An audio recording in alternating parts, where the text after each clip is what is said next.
Willkommen zum Das Bundesliga-Show.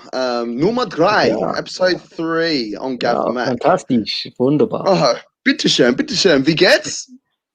Yes. Man like Yeah, Devo. yeah. What's up? What's good anyway, bro? You alright? I'm good. I'm shattered, but I'm good. You're going to be even more shattered in next Yeah, week, and I'm going to be even more shattered the week after that as well. yeah.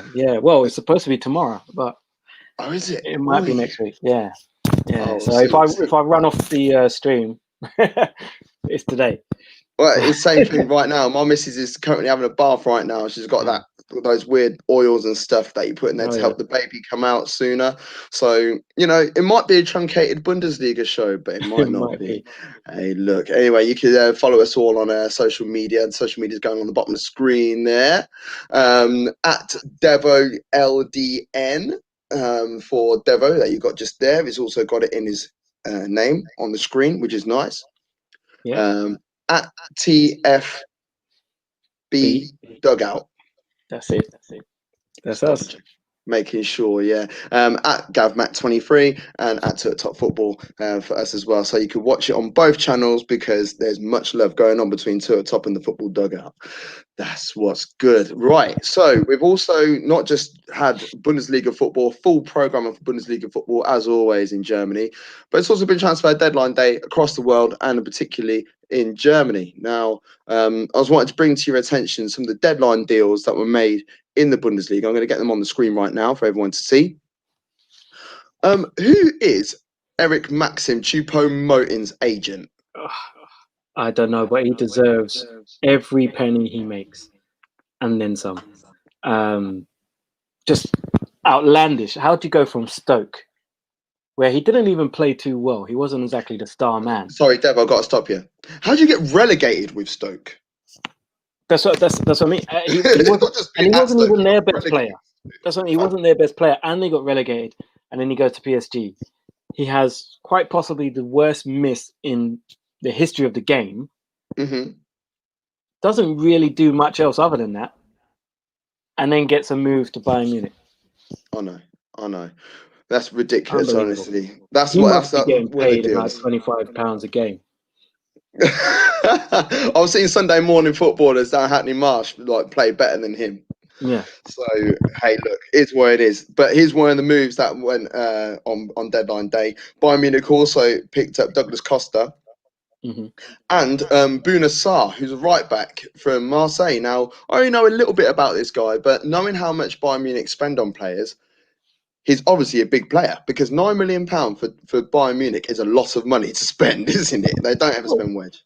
Considering they just spent money on Pavard not too long ago, unless this means we will no longer see Kimmich playing right back ever again, I'm a bit, it's a bit confusing for me because I think right back's not really a position that they're struggling with, is it? They've got Pavard and Kimmich, who are two of the best in the world. So unless this just means Pavard will be right back, Sarr will be the backup, and Kimmich is now a central midfielder, and that's where they're going to keep him because Thiago's gone. That's the only way I can see really that makes sense. I mean, 9 million chances are they get 9 million. He plays 2-3 years. If it doesn't work out, they get 30 million for him or something like that. So it makes sense in that regard. Yeah, definitely an investment. Jay Spurs is watching the show on YouTube. He says Sessegnon's going to light up the Bundesliga, and I agree. He's gone to Hoffenheim on loan from Spurs. Yeah. I love Ryan Sessegnon. I think he's a great player. I think it's unfortunate that when he did get his chance in the Premier League, it was at a Fulham side that really struggled. And he's very young. I mean, is he 20 now? I think he's just hit 20. 21 max. So I think he was 17, 18 in that season with Fulham, where Fulham were terrible.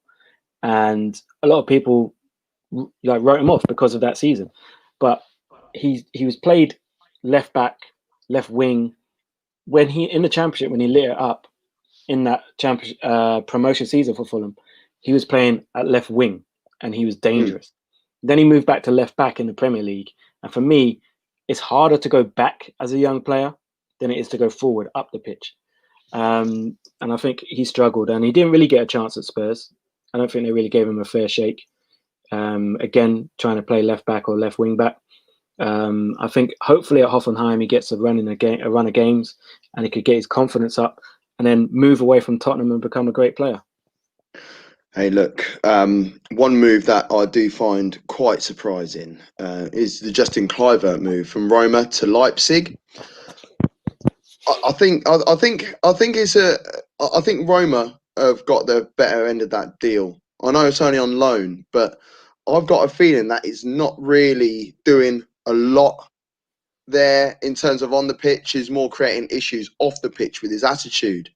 So I think that might be just a little bit of a move there, which would be interesting. Nick Sports, part of the football dugout boys, is watching the show as well. Not a deadline deal, not a deadline day signing, but Tahith Chong starting brightly and getting his move to Bremen. And we'll go into that a little bit further down the line, actually, because we want to talk about Bremen a bit later on in the show. So we'll touch on that move a little bit later on, if that's all right, Neeks, and of course with you, Devo.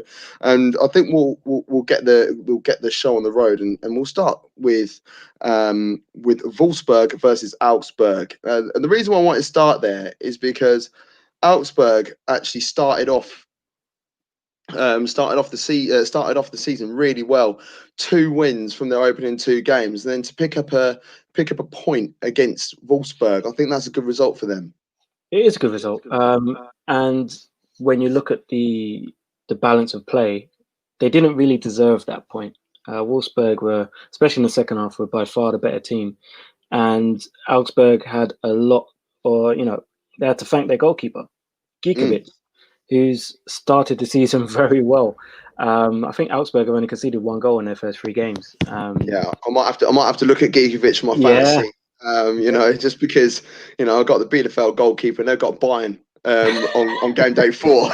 So I think I might need to make a couple of changes. Right, so Wolfsburg actually took the lead with a Brekalo goal.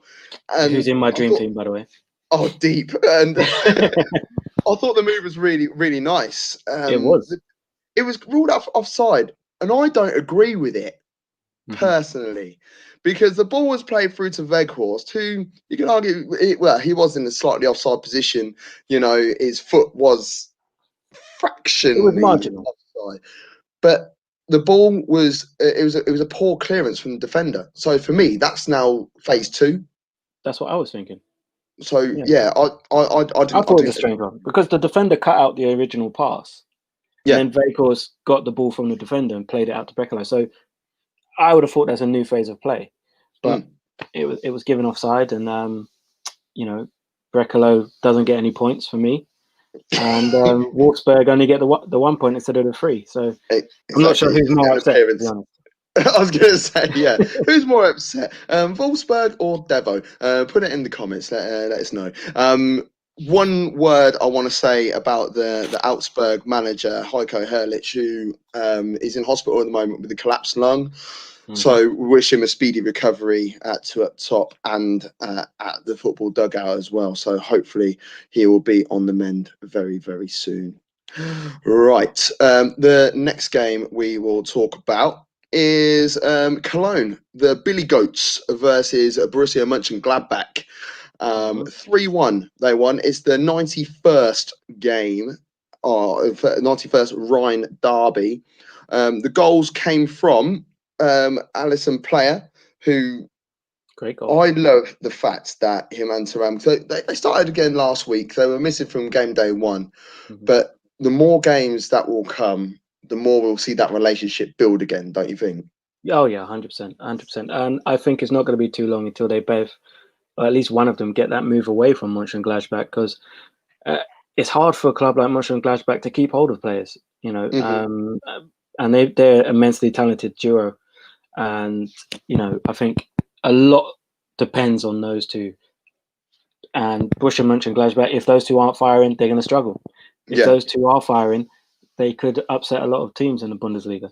Yeah, definitely. I do have a lot of time for Player now. He hasn't got the greatest amount of time left. I think he's 28 or 29. Thuram's a little bit younger. He's 23, 24. So he's got a lot more time. But I think anyone who goes to sign one of them has to sign the other one. as well. Because you can tell that they're both absolute talents, but when they play together, they have a chemistry and almost like a telepathy between them. And I love watching the pair of them play. Liner, I don't know how he scored that header to make it 2-0. You know how he did it? It's because Timo Horn is just he's got an allergy to his near post. 2 weeks running now. He's letting absolute just howlers. From a very experienced goalkeeper. But Liner's almost on the corner, on the edge of the 6-yard box. Yeah, I don't know. When you look at the way Horn tried to save it, it doesn't make sense. It's like he's gone down on his knees and then scooped the ball up into the roof of the net. It's a strange one. You should be saving those all day. I'd be very upset if I was a goalkeeper and I conceded that. Cologne weren't very happy with the fact that they gave that penalty away. Ezi Boui, it was a foul, man. He fouled Marcus Thuram. But they're trying to feign that it was like some form of dive or something like that. I'm not buying that. That's a stonewall penalty for me. It's an easy one to give. Yeah, I think when you make a challenge like that and an attacker goes down, even if it's a light contact and he's made the most of it, I wouldn't complain as a defender because I shouldn't be making that challenge in the first place. You've got to be smart. You've got to be wise. You've got to know, look, there's a big chance I'm gonna mistime this, and if he goes over, it's a penalty. Why not just stand him up? Just let him. If he has to go past you, let him go wide. Let him go wide. Do you know what I mean? You're just asking for a penalty. So I wouldn't have too many complaints if I was him. I've just been saying, I've been practicing his name off air. Rehex Bajai. There you go. Rex Bajai. There you go. He scored a goal of the game anyway. and it's funny because last season, the amount of goals that was scored like in the last 15 minutes by Cologne, teams must worry anytime they score one because they just find a way of like coming back into the game. But I think they just left it a little bit too late. Yeah, they did. Yeah, they just weren't at the races, and they've got. I'd be worried if I was a fan of Cologne. Not a very good start. Yeah.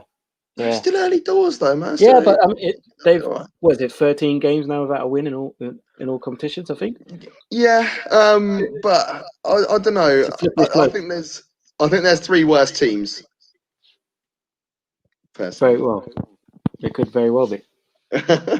Another team that started off the week going in with a 100% record and failed to capitalise on it were Hoffenheim. And they lost 2-1 to Eintracht Frankfurt. The boy is on fire, though, I have to say, Kramaric. That's 11 goals in 5 Bundesliga games now for him. I felt that they looked quite comfortable for a long period of this game. Mm-hmm. They did, and that goal that Kramaric scored, again, that's another worldie. I know there's a slight deflection, but there's 6 players around him in the box. You know what I mean? There's 6 Frankfurt defenders around him in the box. They still managed to get the turn in and put it top corner of his left peg. He's in the form of his life. He's absolutely loving it. And yeah, I think they did look comfortable. I think Andre Silva had one chance, which he made for himself. Other than that, I think they did look comfortable. But they'll be upset they lost this game to 2 very scrappy goals as well. Scrappy's very nice. I would like to say Sunday League. Yeah. Another Sunday League-esque performance for in 2 situations. For the rest of it, defensively, I thought they looked really sound. But these 2 goals, you can't give them away. And that freaking Bastos scores again, man. And that was the worst one. I actually felt sorry for the defender on the line because he blocked Andre Silva's effort and then the ball ricocheted away. And for me, the goalkeeper didn't really do enough. Like, he ran behind the defender into the goal. And you're like, you're out of the way there. I don't understand what he was trying to do. And Bastos scored a thunderbolt from 1 yard. So and celebrated like he just scored like a 30-yard screamer off the bar, bounced down, hit the back of the net. Yeah. I'm like, mate, it worked. No shame. Oh God. No shame. I love it. That's what I'd do. What position did you play when you did play Devo?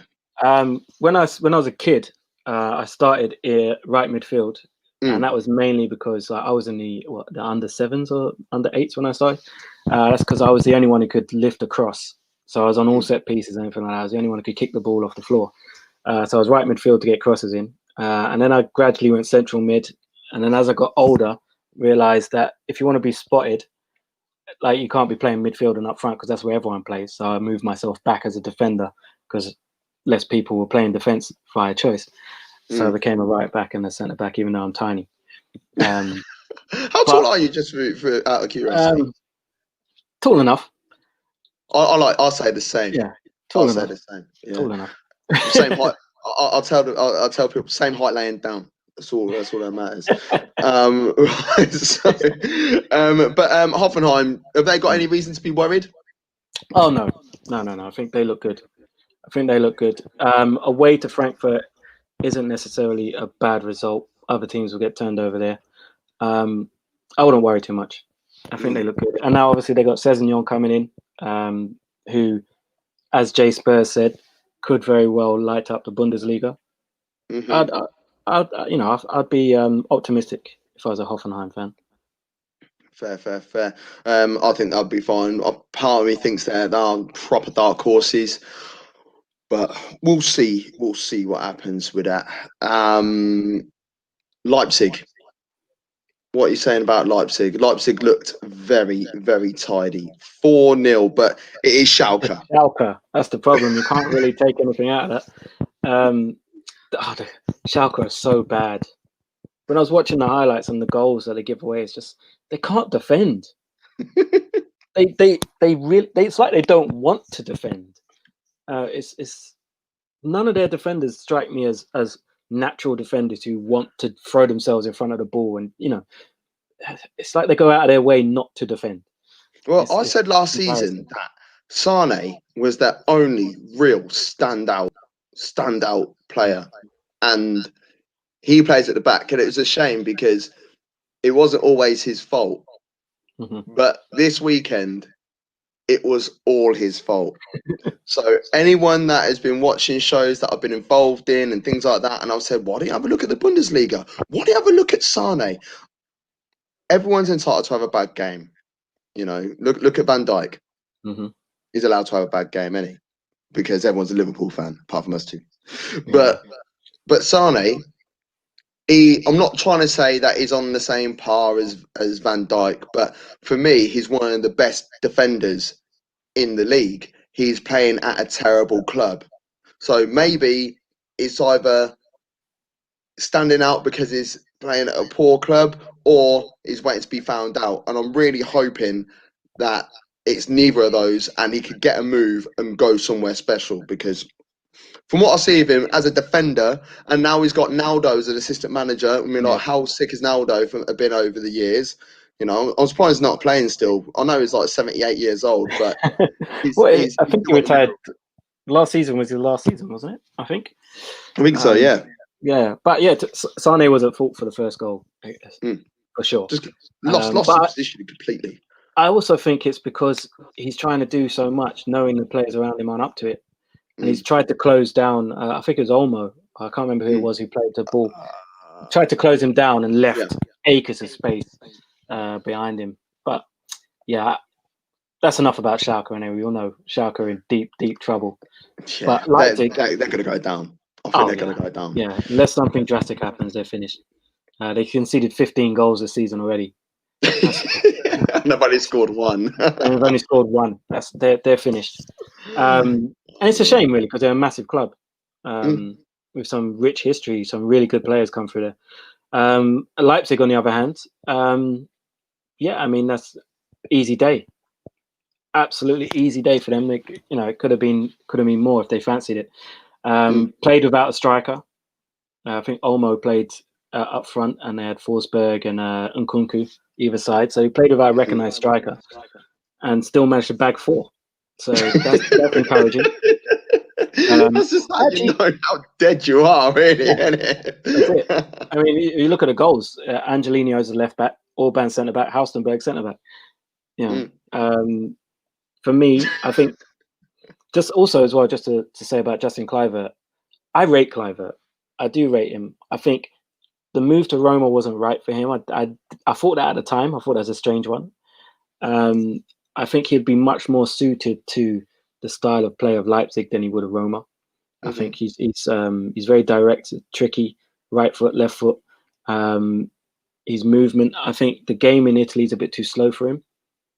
I think Leipzig will suit him a lot more. I think that's a very good signing on loan as well. And I think we could see more of this non-striker type formation, kind of the false nine formation from with other an clubs interchanging or front line. from other From clubs Leipzig. in general, No, or from from Leipzig in general. From Leipzig in general. I think with Poulsen being injured, I think Sorloth, there'll be games for him, but there'll be other games where they play with the fluid front three, interchanging. Games that need Sorloth are going to be the games where they're playing against like rugged opposition, like if they are playing against like Augsburg or they're playing against Union Berlin, teams that are just going to play like rigid banks. And it's like, what can we do? Let's loft a big ball over. We need someone to knock it down. Sorloth can do that. Yeah, 100%. Orban, it was good to see him get on the score sheets. His first game in about a year because he's been out injured. And as you said, Hausenberg, another defensive player. And he's on the score sheet. Yes, it was a penalty, good pen as well, I must say. Hit it with a decent bit of force in that. So yeah, that's that one. And I said about Union Berlin, and we'll talk about them because Mainz, I think, are in trouble as well. Yes. I really do think they are. They got lucky at the end of last season. Well, they picked up a win in the penultimate game to secure their safety. They, on the whole, just look lost, and it's a shame. Yeah, they do. They're worrying times for Mainz. They just don't look like a team at the moment. They got absolutely run ragged by Union. They've changed the manager. Maybe it's going to take a little bit of time for the manager to come in and change the mentality, change the philosophy. But time's running out. You don't want to be cut adrift. I know it's early still. We've only had 3 games. But Bremen are picking up points. Union Berlin are picking up points. You don't want to be cut. Even Bielefeld have picked up points at this stage. So you don't want to get into a rot that's hard to get out of. I talk about Union Berlin being the retirement home for washed-up players, and one of those is Max Kruse, and he scored the opener. He's 32 years old. Yeah. So he looks like he's 32 stone as well. He looks bigger than me. I know he's putting on weight. Put on some weight. Yeah, so it's just vindication there, really, isn't it? For the fact that it is a retirement home for washed-up Bundesliga players. I remember him doing bits at Mönchengladbach. Remember him doing bits at Bremen. He was at, where was he at? Fenerbahce, I think it was last season. He is a typical Union Berlin player. He'll get them goals. He will probably get. I doubt he's going to, break world records or anything like that. But he'll get important goals for them. I think it's a very good signing. Very good signing for them. He's a proven goal scorer at this level. Maybe not at his best, but if he can get you 9, 10, goals in the league, that could be the difference between you staying in the league or being caught up in a relegation. Yeah. Ingvartsen scored to make it 2-0, and it was two assists from Trimmel as well. And I think this is like 200th game as well for Union Berlin, which the fact that he stayed there that long, I kind of like that as well. I mean, Union Berlin, I've been to the ground, and it is just proper. It's proper old school, and I love that. We love our Premier League football. Look, we sat here wearing Gooner shirts, and your show, my show, we talk a lot about Premier League football, but there's not much better than going to like a football league ground. Proper stand, pies, pints, with your pals and stuff, and just that.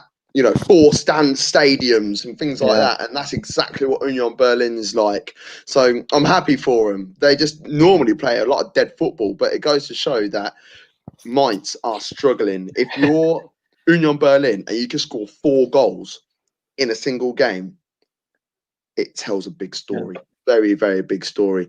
And I think they've got a bit to worry about, Mainz, and I think they might be the ones that go down. Be them, Schalke,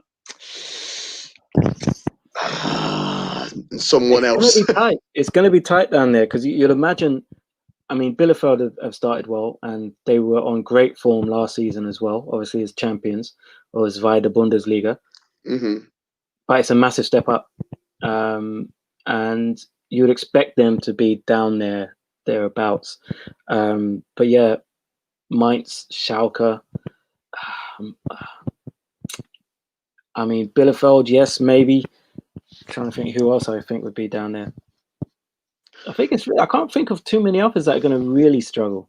I think if Mainz, I honestly think if Mainz come 16th, whoever it is, I don't care who it is, in Bundesliga 2, they will go down.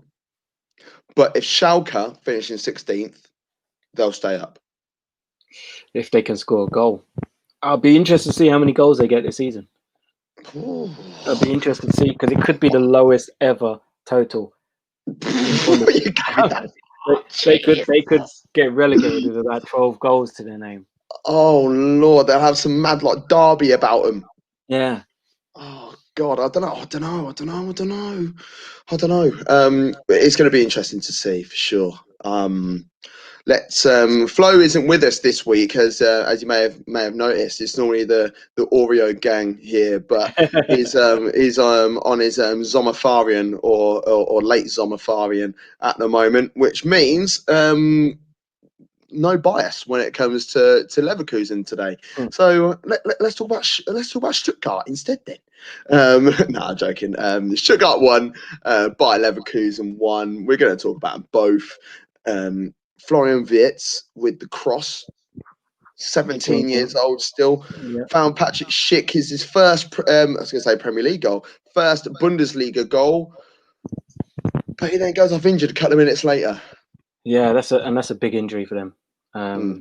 The drop off between Schick and Alario is quite a big drop off.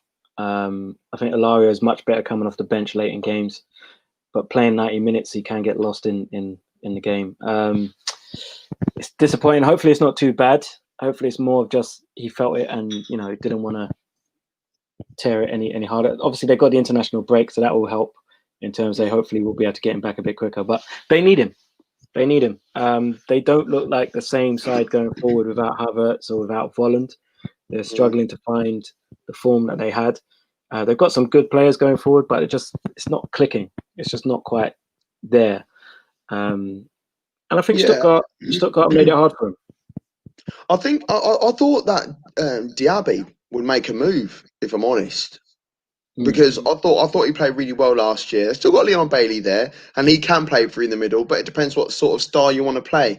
Now they don't play the Leipzig way, so if they did play the Leipzig way, it would actually work with them, not having Patrick Schick there. But the fact that they like a target man, having Havertz there before Schick now, Alario to come off the bench, I think they're going to struggle to get goals for a little while.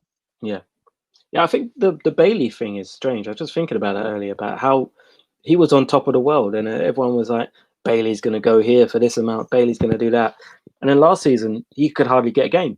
And this season, I think that's the emergence of Diaby though, because he tore it up. He really did. And then they got Darren By as well. So, and I like Bellarabi, and I think I can't remember. Is it Flo? It must be Flo. He was like, "Nah, don't rate him." I was like, "What?" I don't think many people rate Bellarabi. I've heard quite a few people say he's got toes for days, man. Honestly, like he's one of those sort of. He's a very flair player. So maybe that's not what they're looking for. That's not the direction they want to go. They might want to bring him. They might want to bring him on towards the end of the game or something like that. But I think what he brings, I think he's tidy, man. I said I love watching his skill show. You can watch. He's one of those sort of players that is a YouTube highlight reel in an actual game. Yeah. So I've got a lot of time for him. But Stuttgart, they've just come up. Right. Let's not get it wrong. Kalicic. Yes, Yeah, Kalicic. Yes, big Austrian man. He's about 9'8" as well. So that's 3 goals from 3 for him, and he's yeah. just got a call up for the Austrian national side. What do you think of Stuttgart and their opportunities this year? I think they look good.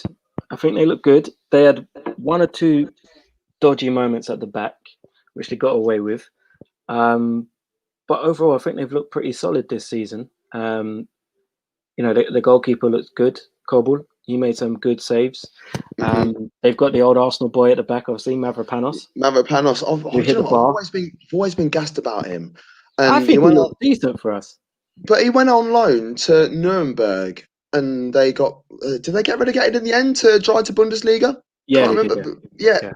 and then it just makes me That's not feel his fault. so bad. It's not his fault, but he's playing at the back. And one of the boys from the top fraternity is watching the show via YouTube. Bellarabi is the German Obertan. I know who that is already. Just pays 0 final product. I already know that Stephen Cotton. I already know that, but I already know that.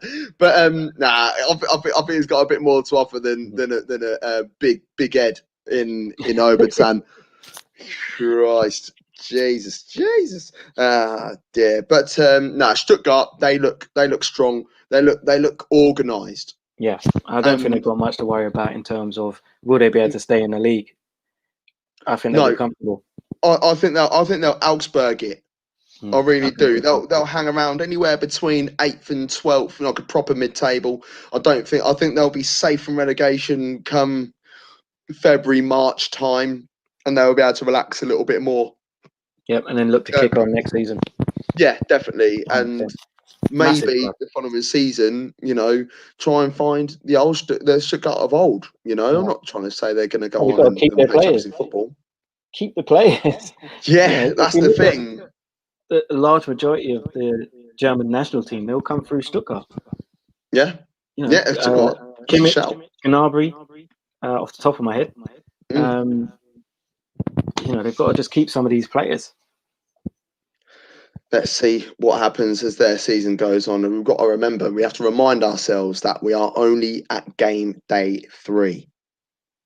Remember, game day 3. And it's the same in the Premier League. It's only game day 4. Calm. Everyone needs to calm. I had a massive argument with some Everton fans, and because we were talking about left backs in particular, and I would have Tierney over Digne. And it's not. I'm an Arsenal fan, but I'm probably the most negative Arsenal fan you'll find. I like watching players, and I like what certain players can bring. And personally, I would put Tierney over Digne slightly. And Everton fans are getting so gassed up. They're top of the league, 4 games, 12 points.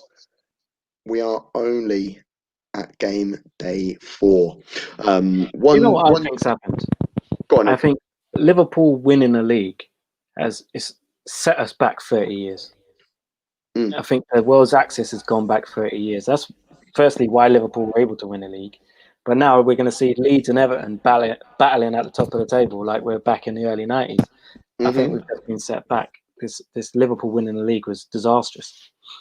Does that mean Norwich are going to come back up this season, and then the following season they're going to play Bayern in a European European competition and get a draw? Some fellow with a dodgy blonde perm.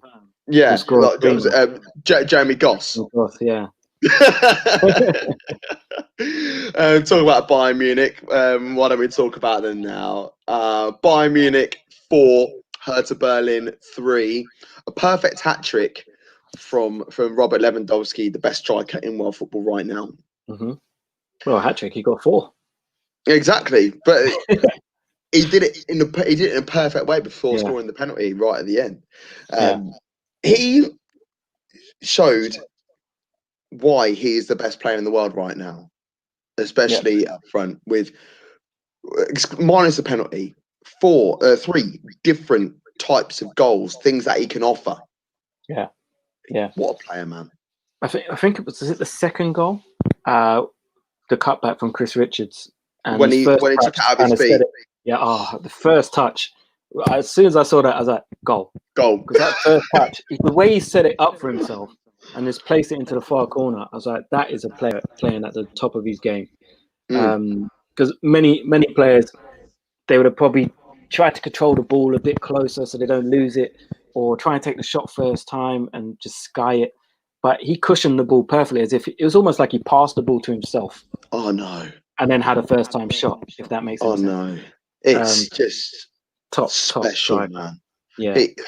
Anyone who's got a problem with Robert Lewandowski, got a problem with Robert Lewandowski being the best player in the world, slide into our DMs and we'll tell you about yourselves. Because I'm not being funny, right?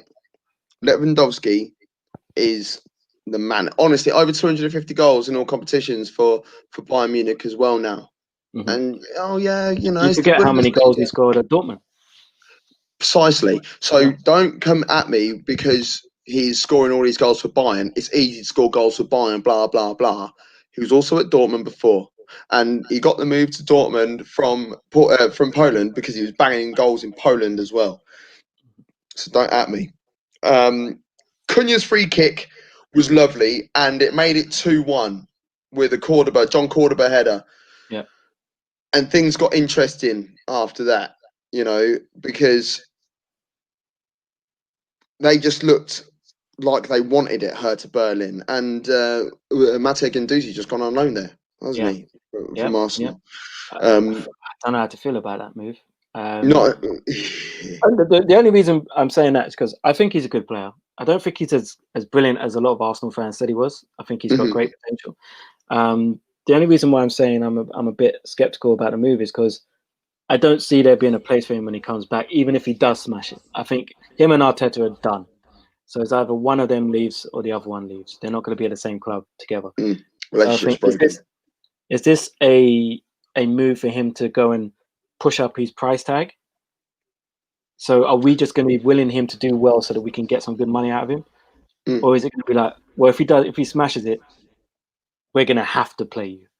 Yeah, what I mean? I think either way, we lose out. We're going to lose either a very good player, and knowing the way that we sell players, we can't sell players for any money because we're just useless at negotiations. He'll probably smash it, and then we'll sell him for 20 million. Do you know what I mean? I just think teams need squads. Yeah. And I just want to just go back slightly and touch on Union Berlin. I laugh about them all the time being an aged club, but they've actually got squad now.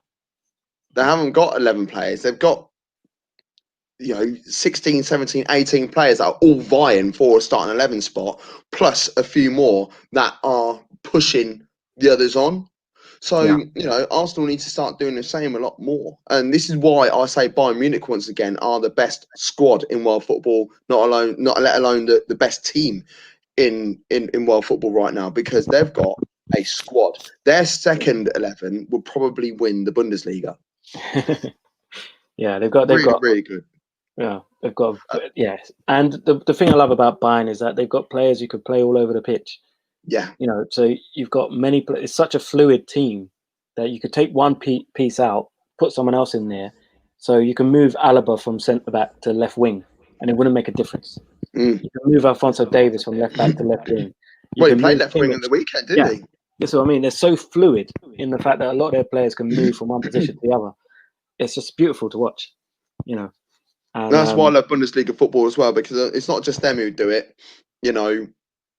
Leipzig was doing it. Yeah, exactly. Hertha have done it at times, to be fair. Dortmund do it. There's the fluidity in Bundesliga football makes it just so easy to watch on the eye. Even the Wolfsburg game with Augsburg 0-0, I enjoyed it. Yeah, that was a good game. It was a good game. It's 0-0. If we see a 0-0 over here, like the equivalent of Burnley versus Sheffield United over here, over there is probably say Freiburg versus Stuttgart. Yeah, and I'll still watch it, and I know it would be a very good game. Yeah, be a very good game. Hertha thought they got a point because Lewandowski scored with 5 minutes to go, and then Ngankam scored to make it 3-3, and the elation was immense. But silly foul to give away from Mittelstadt. Unbelievable. Literally just yanked him down. Everyone knew it was a penalty, and Lewandowski just slotted it home and made it 4-3 with seconds left on the clock. But is what it is. Now, just want to go back to the question from earlier on from Neeks about Taith Chong. So, as you said, not a deadline day signing, but Taith Chong has started off brightly on his loan move from Man United to Werder Bremen. What are your thoughts on him? Now, did you know much about him beforehand? I just knew he had a silly haircut. I didn't see him much at United. I know he came. A lot of United fans were singing the praises of him and Angel Gomez, very skillful players from what I've heard.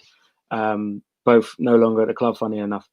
But no, I did. I did hear a lot of good things about both of them. I've never really seen him play. I know in game week 1 he started, and he played pretty well in that game. I haven't heard much about him after that. He came off the bench in this game at 15 minutes, which isn't really much to do much. But he's going to find it hard. It's not easy to play in the Bundesliga. No, it's not. A lot of young youth prospects from England go over to Bundesliga, and they find it harder than many people probably believe they should.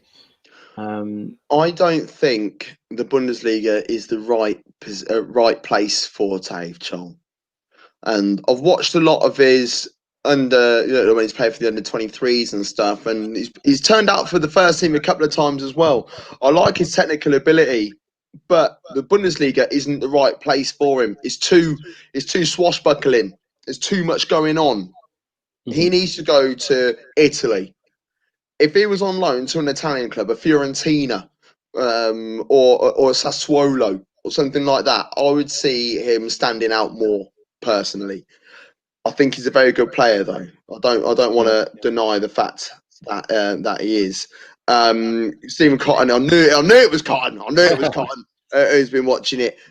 Great move for him. He's a baller, but was not going to get ahead of Rashford, Mason, like Mason Greenwood, Martial, etc. But he didn't play too well in the chances that Ollie gave him. I, as I said, I've seen him quite a bit. I've got a few Man United pals, and we've watched the under-23s and the under-18s and stuff together. He is a very good player. I just don't think the Bundesliga is the right place for him, and I'm worried that he won't do very well in the Bundesliga, and then his whole stock will fall through the ground. He needs to be in Italy or Holland or something. I think he's Dutch. Also, the Bremen thing as well, because they're going to be at the wrong end of the table. Whoa! There's a lot of pressure in when you're around, that relegation picture, which I imagine they won't be too far away from. They got my boy Bittencourt there, mate. They got my boy Bittencourt, man. I know you love that Bittencourt guy. But for me, when you're around that part of the table, you don't really have time for young players to find their feet. It has to be now or never. And that's if it was a mid-table club, possibly he'd have a few more chances. But if he doesn't hit the road running, I could see him not doing too well for Bremen. Yeah, it'd be a shame. Bittencourt did score again. Good goal as well. Lovely goal, absolutely lovely goal. And Bum with the cross as well. That was his first assist in the Bundesliga. Whipped it in, little touch, hit on the arm volley, lovely. But he should have scored a goal beforehand. And once again, another offside goal, which I don't agree with. Well, because he's leaning in an offside position, but is he offside? Because it's his arm. It's his arm is in offside position. He was getting kept onside by a guy that was on the floor by the guy's arm. Now, you can't be offside if with a part of the body that you can't use. So his shoulder was ever so slightly ahead of the other guy's shoulder. It was very tight. In an attacking sense, you can't do that. But you like if your arm is like, well, for YouTube people, like if your arm's over here, right, and then like the other person, like this is the guy keeping you on side, right, and this is the hand of the person keeping you on side. If you do that, that's onside. If you do that, that's onside. Well, there we are. That's that's onside. You know, that's offside. Simple. It's your arm, innit? But yeah, I'm not a fan of that decision. But Bittencourt, he made up for it. Bielefeld, that's their first defeat in what, 18, 19 games. Yeah. And they should be. They should be absolutely pissed. They scored. Do you think that goal? Perfectly good goal. Thank you. Perfect. I couldn't understand. I had to watch it back 3 times to understand why. And he got booked for it as well. He got booked for it. So people that haven't watched the game, the goal got disallowed. Velkovic had a shot where he's stretching for it, and when you stretch, you know, your foot's out, and he's made connection with the ball, and the ball has gone into the back of the net. Now the referee has turned around and said that he had his studs up, so therefore it's a free kick, and he's given the yellow card. But if you're stretching for a ball, both players had their feet up and their studs up anyway, and Velkovic got there first. Yeah, he got there first. He made full clean connection with the ball. So why is he? Oh man! Yeah. If anything, with the connection, it should be a penalty. If that ball doesn't go in the back of the net, the referee should be looking at giving a penalty for that. It made no sense. Still now, I don't understand that decision. I think. Yeah, they'll feel very hard done by it. Bielefeld, yeah. And that could have ramifications at the end of the season, because if Bremen are bottom feeding again, if Bittencourt gets injured or something, and Bielefeld have only just come up, so they're going to be one of the favourites to go back down. This could be the difference between a playoff place and safety, or relegation and a playoff place. So this game could be very, very key so early on in the season. Yeah. But yeah, is what it is, and Bielefeld unfortunately suffered defeat. But it's the last game we want to talk about, and the game belongs to Erling Haaland. What a player! Dortmund 4, Freiburg 0, but it was the Erling Haaland show. Yeah, I just don't know how to explain this guy. I seriously think his finishing is just unbelievable. Both finishes. I don't know how he does it. Yeah, and you know we'll talk about it at the end. What he did at the end of the game to set up Paslak. For me, that showed the level of player he is. Absolute maturity. But yeah, his finishing is top notch. The first goal, nice, just calm, put it in the bottom corner through the defender's legs. Well, it's funny because it was the first goal. Santa Maria gave the ball away, and he had the game of his life last week. Yeah, and then they were overrun in midfield. Lost. 100%. He looked so lost, and it was Reina who robbed it off him, wasn't it? And just slotted it in the bottom corner. And he looks a player as well. Reina looks 17, and the youngest ever player to get a hat trick of assists. He assisted 3 goals in that game. Mm-hmm. The first assist for Haaland, nice weighted ball. Haaland puts away nicely. Almost scored himself, Reina, with another great chance. But this is the kind of Dortmund that we want to see. Week in, week out. If they could produce this week in, week out, we'd have a serious conversation about them pushing Bayern all the way, not dropping off 8 games early. They in midfield, they were all over Freiburg, didn't give them a chance to breathe. Deadly in front of goal. And Freiburg aren't a bad side either. They're not a bad side. That's the thing. They're normally one of those banks. They play banks. Yeah. So I imagine if this was the other way around and Dortmund were away, it wouldn't have been as easy. But Sancho didn't even start this game. They've got there's chat about Sancho at the moment, isn't there?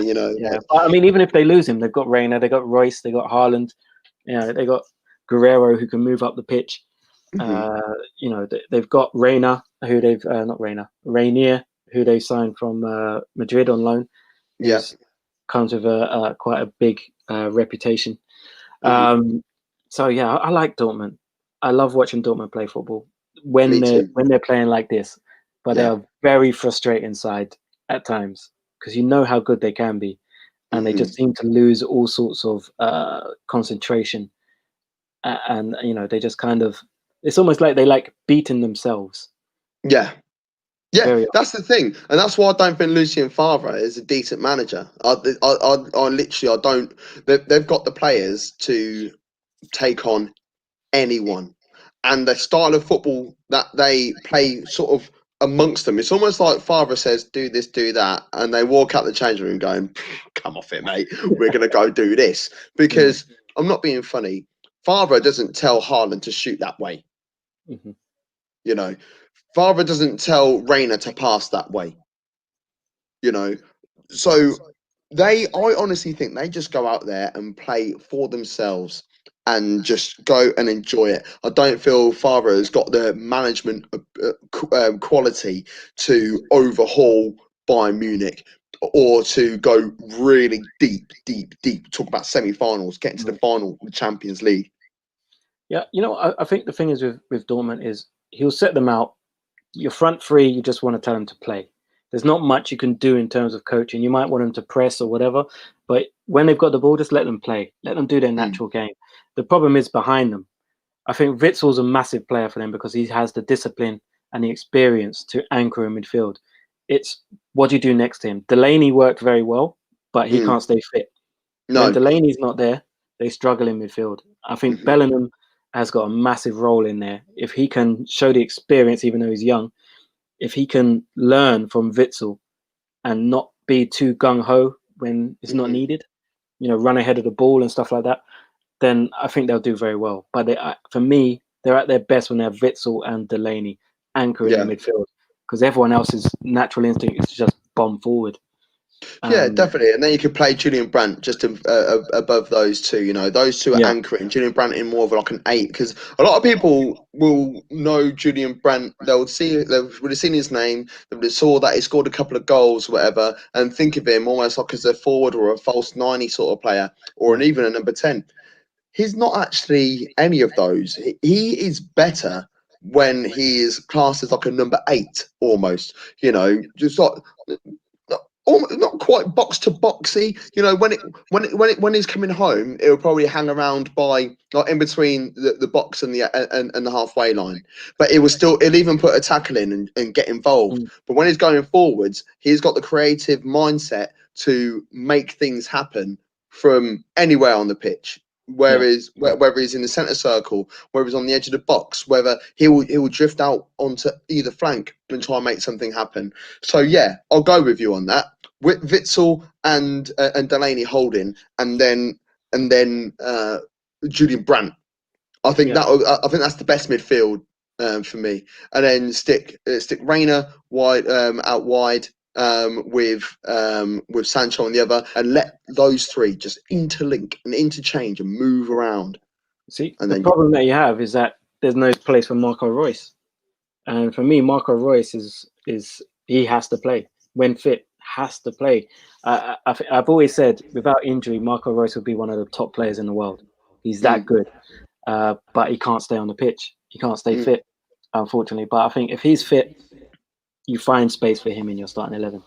mm, player. Now at the end, so Dortmund are leading 3-0. Haaland's on a brace, Hmm. on a hat trick. Sorry, he's got a brace, and they break. And Haaland can score from anywhere on the pitch, and he scores different types of goals. He could tuck it in the bottom corner. He could absolutely lace it. He could inside the foot, outside the foot. The different types of goals that he scores, I think he's the most diverse goal scorer in world football. I just So think he's.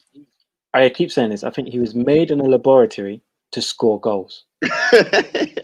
literally, honestly, I know. You say that. I think he might have been, but the production line had something wrong He had because a glitch.